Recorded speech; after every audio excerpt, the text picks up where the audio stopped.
Baik Bapak Ibu, hari ini momen Pentakosta, seluruh gereja Tuhan merayakan hari Pentakosta hari ini, hari tercurahnya Roh Kudus. Maka khotbah pun juga seputaran Pentakosta, seputaran tercurahnya Roh Kudus. Dan tema kita hari ini adalah gereja yang dikuasai oleh Roh Kudus. Pembacaan firman Tuhan terambil dalam Kisah Rasul pasal 2. Ayatnya yang ke-14.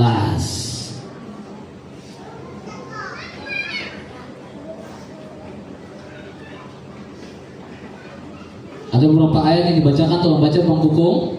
Ada beberapa ayat 14, kemudian ayat 22 sampai 24, kemudian ayatnya yang ke-32, ayatnya yang 36, 37, 38. Mulai ayat yang ke-14 Bang Kukung. Kisah Rasul pasal yang kedua ayat 14. Ayat 14. Maka bangkitlah Petrus berdiri dengan ke-11 rasul itu, dan dengan suara nyaring ia berkata kepada mereka, "Hai kamu orang Yahudi dan kami semua yang tinggal di Yerusalem, ketahuilah dan camkanlah perkataanku ini." Ayatnya yang ke-22.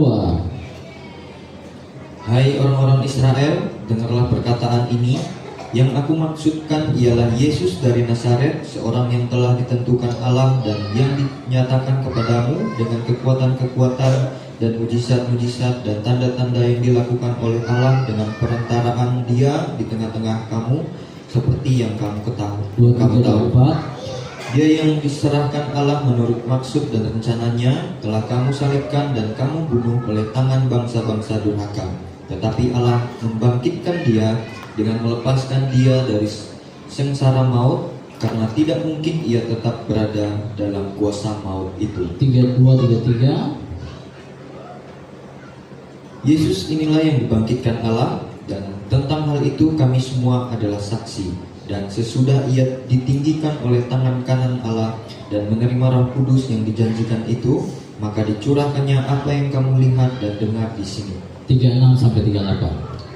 Jadi seluruh kaum Israel harus tahu dengan pasti bahwa Allah telah membuat Yesus yang kamu salibkan itu menjadi Tuhan dan Kristus. Ketika mereka mendengar hal itu, hati mereka sangat terharu. Lalu mereka bertanya kepada Petrus dan rasul-rasul yang lain, "Apakah yang harus kami perbuat, saudara-saudara?" Jawab Petrus kepada mereka, "Bertobatlah dan hendaklah kamu masing-masing memberi dirimu dibaptis dalam nama Yesus Kristus untuk pengampunan dosamu, maka kamu akan menerima karunia Roh Kudus." Iya, terima kasih. Sedemikian jauh pembacaan firman Tuhan kita pada pagi hari ini.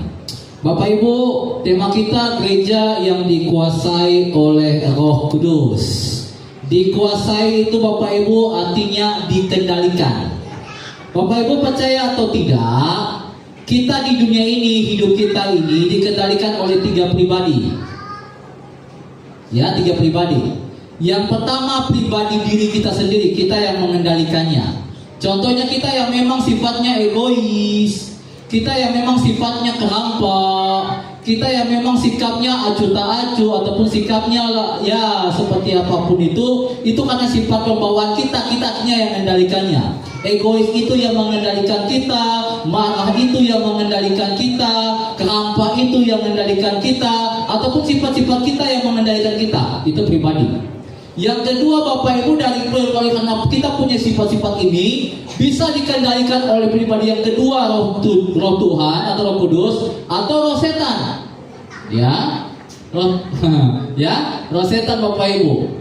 Bapak Ibu yang diberkati oleh Tuhan Yesus Kristus, hanya 3 pribadi ini Bapak Ibu yang ada dalam diri kita Bapak Ibu yang bisa mengendalikan kita, yang mampu mengendalikan kita. Tergantung Bapak Ibu kita mau dikendalikan oleh siapa. Gitu ya. Kayak contohnya Bapak Ibu bagaimana pernah kasih teka-teki sama anak muda. Macam itu.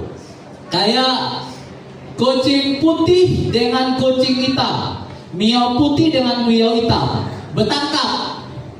Mana yang menang?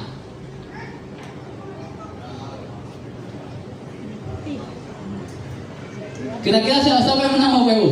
Miau putih dengan miau hitam, mana yang menang kira-kira ketika bertangkap? Ada yang bilang miau putih, ada yang bilang miau hitam. Tapi buat Pak Gembala tergantung. Tergantung Bapak Ibu, bukan sope yang kuat, sope yang menang, yang hebat ada. Sope yang paling banyak diberi makan. Ya kalau mio putih terus dikasih makan banyak-banyak, bagus-bagus, dikasih pelihara baga-baga, ya pasti ya baga, ya pasti kuat ya. Beda kalau mio hitam ini. Tapi kalau terus ada yang tanya, Pak Gem, kalau sama-sama diberi makan, Bapak ke depannya itu. Ya, ini sebuah gambaran Bapak Ibu adalah dalam hidup kita mau kasih makan apa? Roh Kudus atau roh setan? Betul Bapak Ibu? Dalam hidup kita Bapak Ibu, kita mau dikuasai dan dikendalikan oleh siapa? Ya, roh Tuhan roh jolu. Ya, maka Bapak Ibu, dalam kisah firman Tuhan hari ini, Pak Gembala berharap supaya dalam kehidupan kita dikuasai oleh Roh Kudus, bukan roh jolu. Nah, ciri-cirinya berubah. Nah, Pak Gembala nggak mau tuh. Pak Gembala bahwa kita Bapak Ibu ada 3 hal Bapak Ibu. Yang pertama, orang Kristen ataupun gereja yang dikuasai oleh Roh Tuhan, ia punya sifat pemberani dalam memberitakan Injil. Nah, itu dia Bapak Ibu. Ya, ia punya sifat pemberani Bapak Ibu dalam memberitakan Injil. Saudara mantau kisah firman Tuhan. Ini Bapak Ibu, pada pencurahan Roh Kudus Bapak Ibu, di situ ada dikatakan ayat 13 Bapak Ibu, Petrus dia berani memberitakan tentang bahwa Yesus itu dia yang kamu salibkan, dia telah bangkit dan sekarang dia telah naik ke surga dan Roh Kudus telah turun atas kami. Kamilah yang jadi saksi. Petrus berani memberitakan firman itu. Petrus berani memberitakan tentang Yesus. Padahal sopannya Bapak Ibu kan kisah Petrus kan? Ia mensiap paling pengolak. Ia mensiap paling bahasa anak muda cemen. Nyalinya sengi. Kecil nyalinya Bapak Ibu. Buktinya di mana? Ketika ia nyangkal Yesus, masih ingat kisah ya? Ya, ia golak kena tangkap orang-orang Yahudi. Hoi, nada apa ikut pengikut Yesus? Hoi, bukan aku koma. Nada apa ikut yang murid Yesus deh? Oh, bukan aku. Golak ya Bapak Ibu. Ia pengolak, ia mau golak aku diri ia pengikut Yesus. Saudara lihat Bapak Ibu. Tetapi ketika Roh Kudus turun atas Petrus, atas murid-murid pada saat itu, ia berani Bapak Ibu.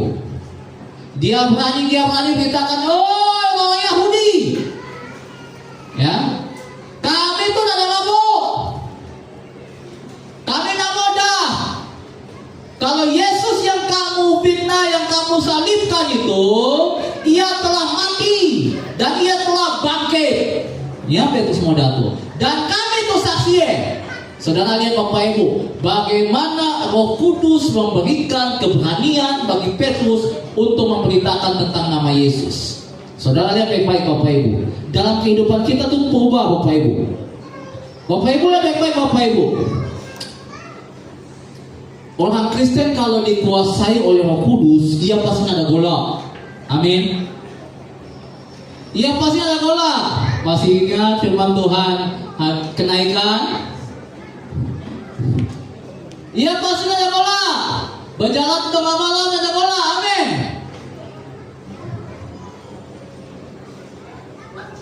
Ya. Ia ada golak, ada kuatir dengan masalah yang dialami. Ia ada golak dengan masalah bisi dulu benado. Ya. Ia ada golak kalau ia nak mati. Aku ingat tuh. Nah di Kesa pun juga sasa. Gimana dia? Bapak Ibu, serius Bapak Ibu. Satu pertolongan Tuhan buat kami lah ya. Itu pertolongan Tuhan Bapak Ibu, dan itu memang betul-betul memuji iman kami kan Bapak Ibu. Ada Roh Kudus penada dia. Sajalah ya Bapak Ibu, mungkin ada sedikit banyak nih nggak kisah lah Bapak Ibu waktu kami pulang baiti. Hari Jumat hampir karab. Hampir karab Bapak Ibu karena syarat. Memang syarat Bapak Ibu. Terus memang perahunya memang ya agak tinggal lah bahasanya. Tetapi Bapak Ibu memang luar biasa lah Tuhan izinkan itu Bapak Ibu ya. Oh memang takut. Bukan Pak Gembala golak mati ada Bapak Ibu. Pak Gembala ada golak mati Bapak Ibu ada. Tapi kaca air yang nyaru kau. Air pasak. Ya, ayo pasang yang pagkamala mikir itu kawan biak. Tambah lagi anyang. Tidak tahu Bapak Ibu bagaimana memang bukan bola apa-apa ya. Ayo pasang kalau ayo surut mau kalapun aki nyaman kita menonton ke yang daratan. Tidak ayo pasang tika tion sur di daratan di moneng. Halus pun deras. Tapi Bapak Ibu saya percaya itu semua karena pertolongan Tuhan. Tuhan masih izinkan dan Tuhan belum izinkan kami ya mengalami hal yang luar biasa sih yang tidak diinginkan. Itu pertolongan Tuhan Bapak Ibu, bukan ini. Bagaimana saksikan ini itu pertolongan Tuhan. Maka yang orang yang dikuasai Roh Kudus Bapak Ibu dia pasti akan tenang ketika menghadapi masalah. Bagaimana pun belajar Tuhan tolong meskipun dalam nama Yesus terus golak Bapak Ibu, asik golak. Ya, bogotang Bapak Ibu. Tetapi ketika dikuasai Roh Kudus Tuhan pasti tenang Bapak Ibu. Itu tenang. Ya. Maka saudara, orang yang dikuasai Roh Kudus Bapak Ibu dia ada gola, dia ada khawatir, nak mati pe, nak bisi masalah ope, pokoknya apapun dia ada gola, dia ada khawatir, amin Bapak Ibu. Ya, nak gola, nak khawatir bisi Tuhan, amin. Itu dia. Dan yang kedua Bapak Ibu tanda dia berani Bapak Ibu. Orang Kristen kalau dikuasai Roh Kudus dia ada kemolu dengan dirinya sebagai orang Kristen. Makanya bagaimana sering moda dan bertanya kepada kita. Biasanya kalau kita ke warung sidak dia di kota warung, kita nyoba berani kita berdoa di depan umum. Itu dia.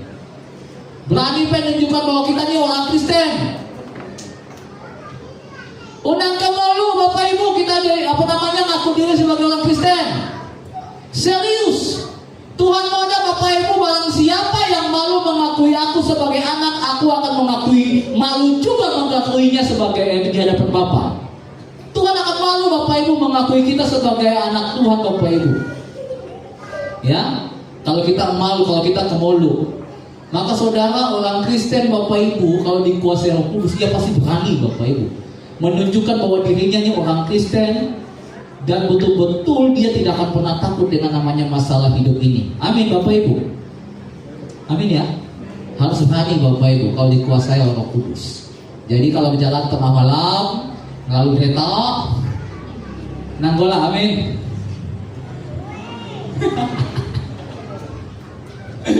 Tapi Bapak Ibu betul. Bagaimana ada apa ya?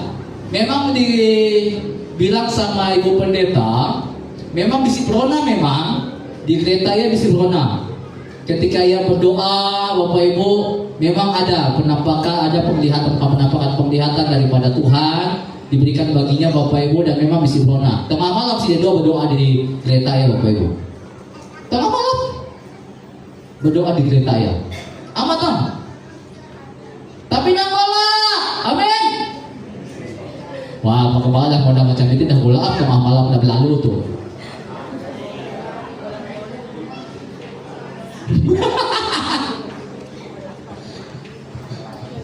Udah mulai gulau kita tuh saudara.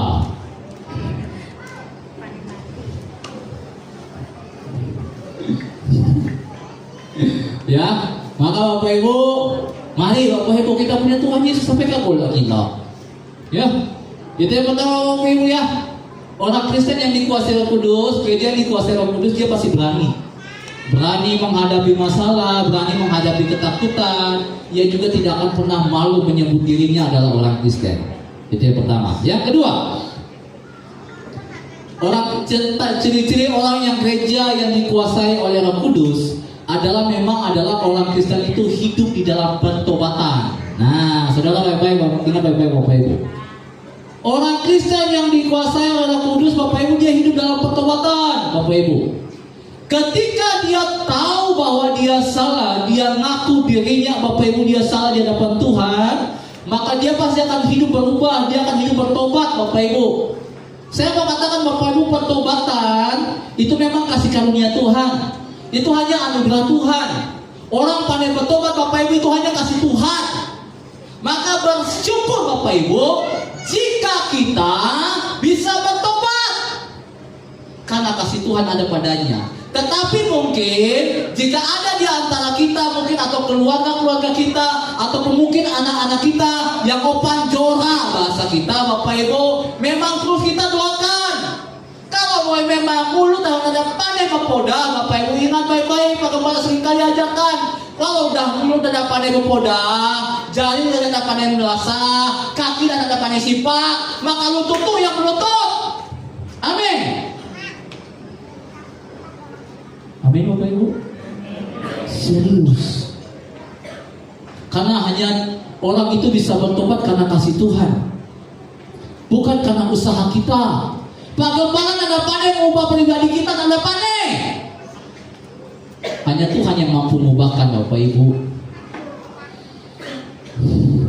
Maka orang Kristen yang betul-betul dikuasai Roh Kudus, dia akan betul-betul hidup dalam pertobatan.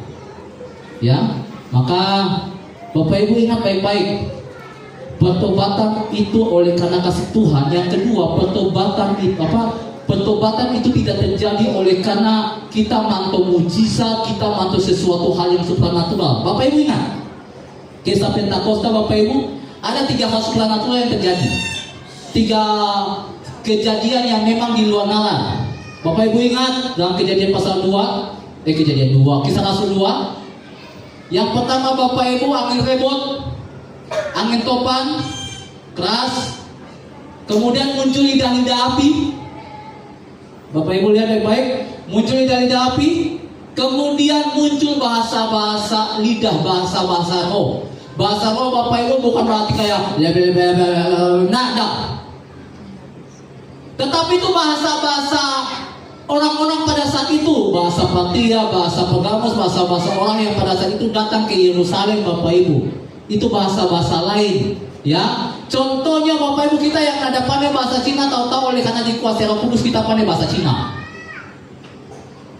Kita yang ada pandai bahasa Ambon oleh karena dikuasai Roh Kudus, tiba-tiba kita menyembah Tuhan, memuji Tuhan pakai bahasa Ambon. Itu dia Bapak Ibu. Itulah yang namanya bahasa roh, karena dikuasai oleh Kudus. Maka Bapak Ibu diberkati oleh Tuhan Yesus. Ketika 3 kejadian ini Bapak Ibu, orang kan banyak tahu, mereka ada bertobat. Tapi apa ayatnya yang ke-13? Coba baca buka Pak. Ayat 13. Orang-orang yang mantau murid-murid tidak pakai bahasa-bahasa Sida, ya, dari kampung ini. Ayat 13 Pak, ayat 13. Tidak menyindir Bapak Ibu, tetapi orang lain menyindir dan mengatakan apa? Mereka sedang mabuk oleh anggur manis. Saudara, kejadian-kejadian seperti itu tidak akan bisa membuat orang bertobat. Tidak akan Bapak Ibu. Tetapi yang membuat orang bertobat oleh karena ketika Petrus memberitakan firman Allah. Saudara lihat baik-baik Bapak Ibu, ya. Makanya di dalam ayatnya yang ke 37,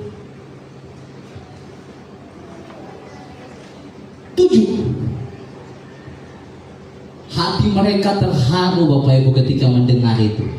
Dan akhirnya muncullah sebuah pertanyaan tanda pertobatan. Apakah yang harus kami perbuat? Saudara lihat baik-baik. Maka Bapak Ibu, orang bertobat Bapak Ibu oleh karena dia sering ingat Tuhan. Kati onsu dia anak bertobat kalau ia ada kalah ingat Tuhan. Amin. Kati onsu semayang aja Senin Kamis. Kati onsu semayang aja hanya pas Natal, Paskah, Tahun Baru.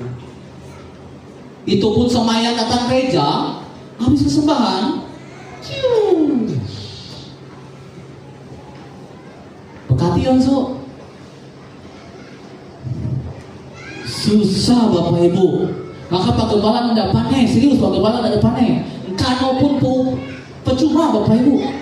Maka mau tak mau Pak Gembala hanya bisa ini Bapak Ibu, karena hanya Tuhan yang mampu menggerakkan hatinya. Maka ibu-ibu yang bergumul dengan anak, bapak-bapak yang bergumul dengan pekerjaan, dengan istri, ataupun kita bergumul dengan apa saja, kalau mulut dan nada pandai berucap, tangan dan nada pandai melasah, kaki dan nada pandai sipak ataupun nada pandai bijak, maka lutut itu gunakannya. Amin Bapak Ibu. Serius Bapak Ibu. Maka orang-orang yang dikuasai oleh Roh Kudus itu betul-betul dia hidup dalam pertobatan. Ada perubahan. Maka bagaimana berharap yang ikut-ikut kegiatan rohani pun juga ada perubahan. Yang suka merutap mulai Tuhan. Yang suka berak mulai dikurang-kurang sedikit.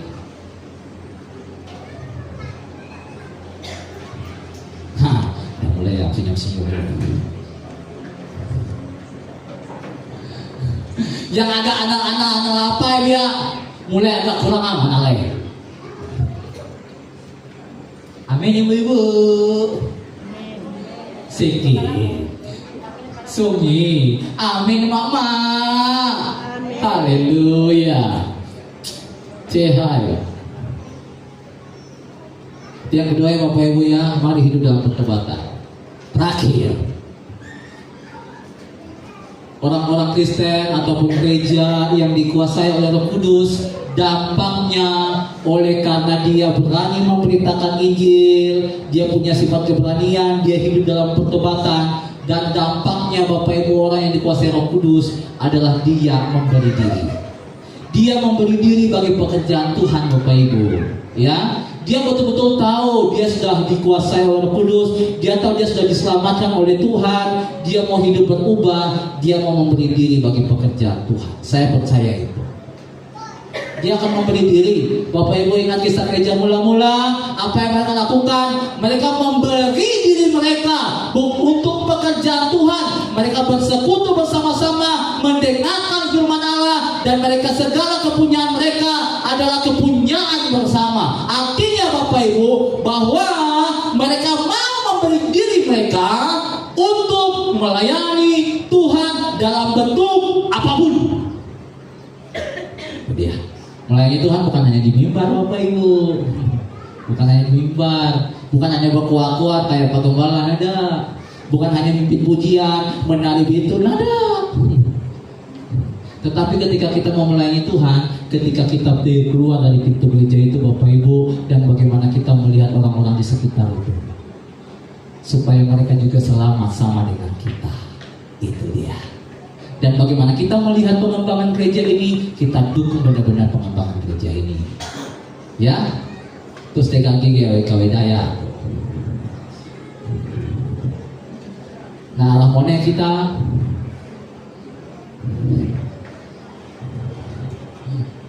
lebih banyak kita angkat PK atau angkat gawai, mama.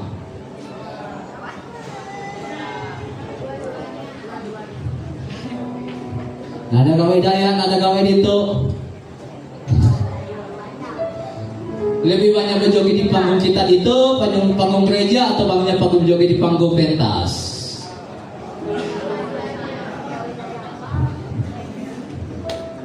Hajat ya bos. Ya. 3 hal ini Bapak Ibu ya. Mari Bapak Ibu supaya kita betul-betul diberkati dalam hidup kita. Mari kita dikuasai oleh Tuhan. Ketika kita dikuasai oleh Tuhan, Tuhan memberikan kita keberanian, kita hidup di dalam pertobatan, dan mari kita hidup memberi diri bagi Tuhan. Biar kiranya firman Tuhan ini memberkati kita semua, nama Tuhan dimuliakan.